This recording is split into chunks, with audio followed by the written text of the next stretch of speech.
Dyma fy dau ci, sef Codi ar y chwith a Kirw ar y dde.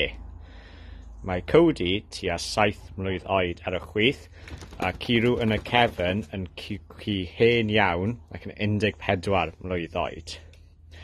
Mae'r ddau yn nhw yn cŵn hela, ond ar hyn o bryd yn ymlacio yn y haul. Mae'r ddau ci yn Springer Spaniels ac maen nhw'n hoffi plesio eu meistr. Mae'r ddau yn nhw'n hoffi mynd hela ac yn hoffi cael lot o sylw.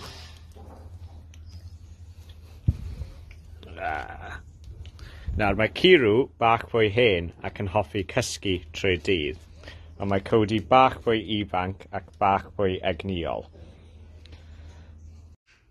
Felly dyma ble mae Codi a Kirw yn cysgu, mewn kennel anferth. Ar hyn o bryd mae Kirw yn un o'r cwtches bach, a mae Codi tu allan. A maen nhw'n bwyta bwyd, cael diod a cysgu gyd yn y kennel fan hyn. Amser mynd cerdded.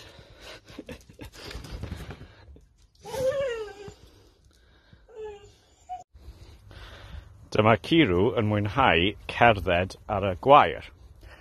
Nawr, Kirw bach fwy hen ac yn 14 mlwydd oed, felly mae o'n cael mynd allan dwywaith y dydd, ond oherwydd bod e bach fwy hen, fel arfer yn cerdded tua 10 munud gyda fe. Mae e dal yn caru cerdded, ond yn anffodus methu mynd yn bell iawn.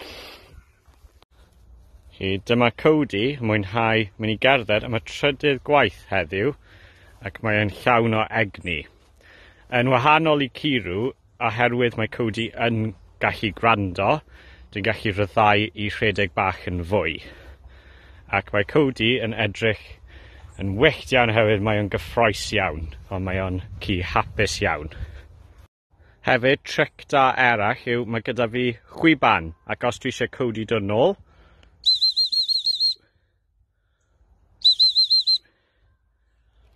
chi'n gweld fan hyn, mae Codi'n rhedeg nôl, ac mae o'n barod i rando ar beth mae o angen gwneud nesaf. Felly dwi'n mynd i danfod e nôl i rhedeg. Codi, nôl, yes!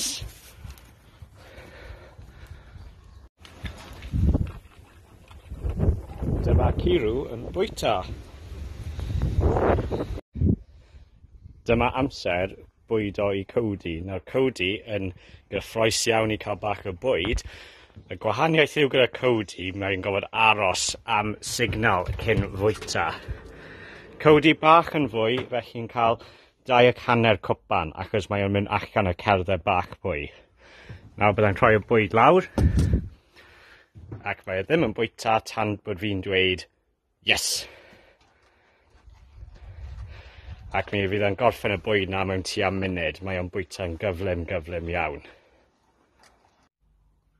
Diolch am wrando o Kirw a Codi.